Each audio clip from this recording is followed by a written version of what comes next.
Welcome to this explainer. Today, we're unpacking a chilling, real-life account of a haunted household in Bihar, India. We're going to explore this terrifying collision between scientific rationality and the completely unexplained supernatural. Our source today is a deeply personal, harrowing account shared by a man named Rajneesh, and it documents the systematic destruction of his family. Now, what makes this particular case so fascinating isn't just the paranormal activity itself. It's how it targeted a man whose entire worldview was built entirely on logic, evidence, and science.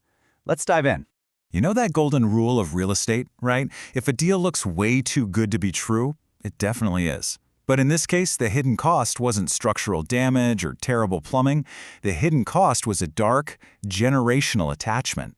Rajneesh's grandfather purchased this massive, sprawling village property back in 1973 for just 500 rupees. I mean, that's an incredibly low price that strongly hints something was deeply, deeply wrong from the very start. Even in 1973, securing a huge ancestral home for essentially pennies was practically unheard of. So, the family moved in.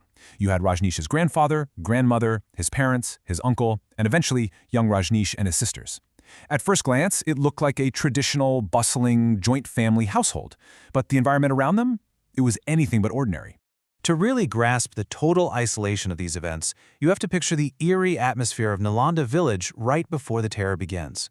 Imagine zero street lamps, stark moonlight, and just absolute quiet settling in right after dinner. This is the crucial context we need to keep in mind here. We're talking about a time and place where the power grid was unreliable at best. When the sun went down, the village was completely swallowed by darkness save for the intense glow of the moon. By 8 p.m., the whole village was asleep. If something happened to you in the dead of night, you were entirely on your own. A rapid, undeniable pattern of dread established itself almost instantly as pet after pet met a really gruesome end. Animals are often said to be uniquely sensitive to unseen forces, right?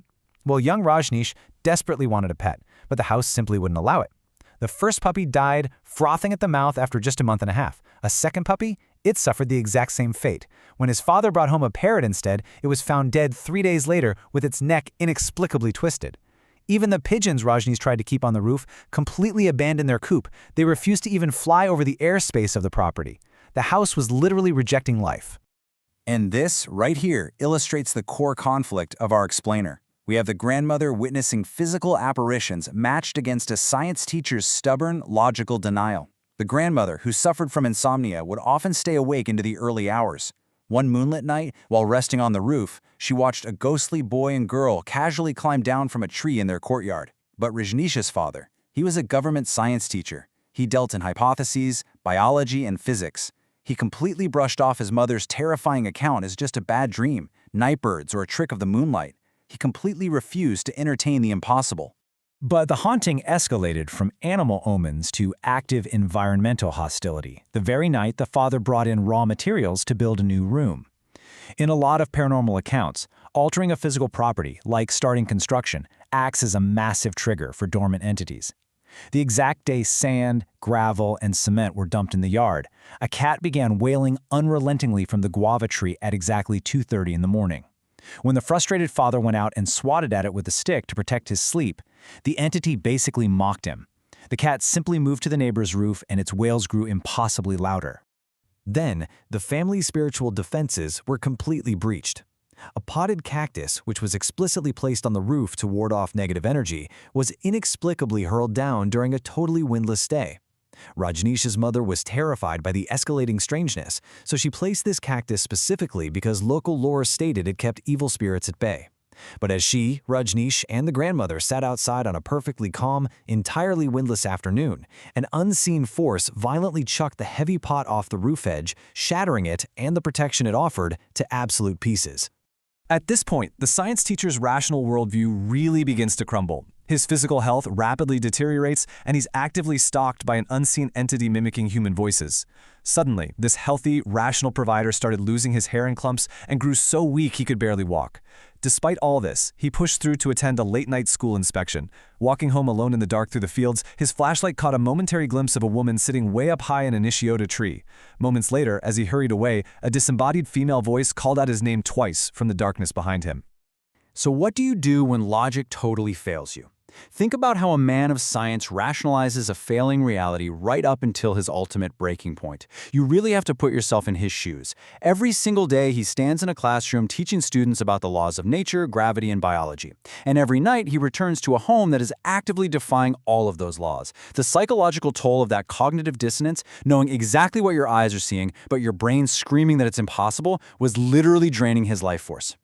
The climax of the father's ordeal kicks off with an urgent, seemingly innocent late-night request to rescue a dog named Cheru.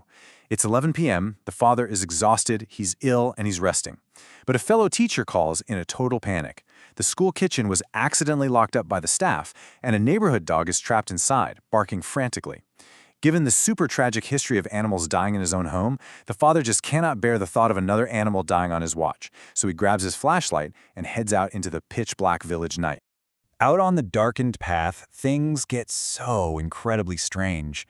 The father stashed a fresh catch, only for the rescued dog to sense an unseen horror lurking nearby. On his way to the school, he spots a large, live fish stranded near a small roadside pond. Thinking of his son Rajneesh, who loved fish, he hides it in a small, watery pit to grab on his way back. He continues to the school, unlocks the kitchen, and frees the dog, Cheru. They start walking back together. But as they approach the pit where the fish is hidden, Cheru suddenly stops dead. The dog starts barking furiously at the empty darkness around the pit before totally turning tail and fleeing back to the school in sheer terror. When the father turns his flashlight into the pit, the impossibility of the supernatural becomes a physical reality. The live fish has been entirely devoured by something hiding in the dark. This is the exact moment the science teacher's logic completely shatters. There was absolutely zero time for an animal to find that fish, eat it cleanly, and leave without making a single sound or being seen. The bone looked as if it had been comfortably, methodically eaten by something unseen that was waiting right there in the dark with him. Following the father's sudden and tragic death just 2 months later, the grandmother utters this chilling confession days before her own fatal fall. The father's health completely collapsed after the fish incident, and he passed away very rapidly. The family was totally devastated. The grandmother, consumed by grief, confessed that the haunting had become deeply intimate and terrifying. She said she felt a constant malicious presence physically beneath her bed, just staring at her. Shortly after sharing this horror, she suffered a bizarre fall from a tree in her garden, developed a brain clot, and passed away.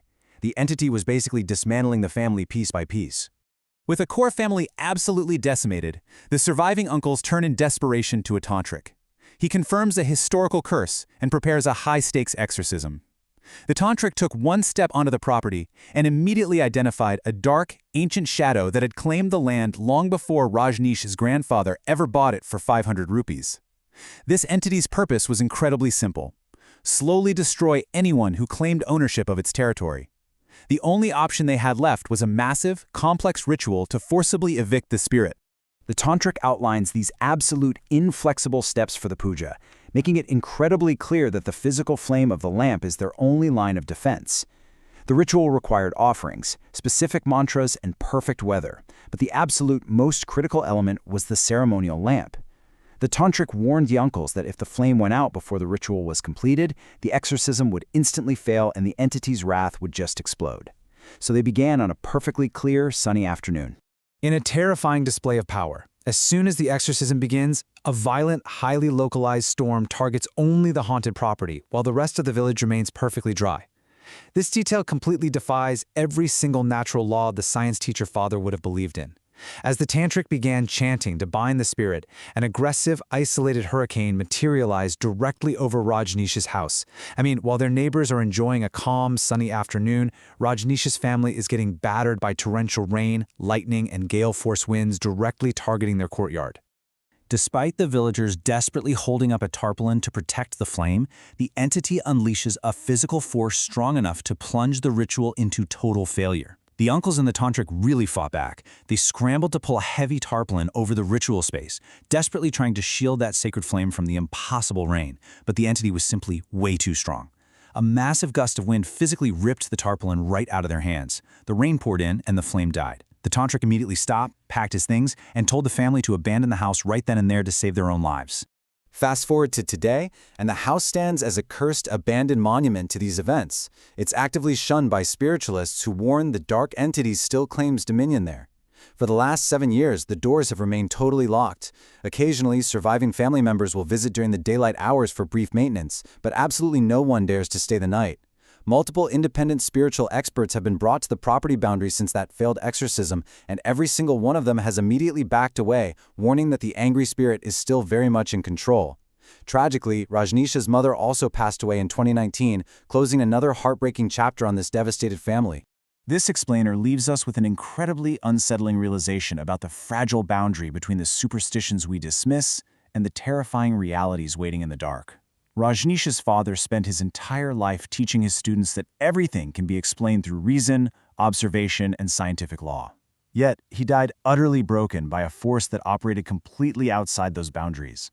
It really forces us to ask ourselves, if we were faced with an undeniable terror that completely shattered our understanding of reality, how would we survive it? Keep that question in mind the next time you find yourself alone in the dark. Thanks so much for joining me for this explainer, and always keep questioning what you think you know.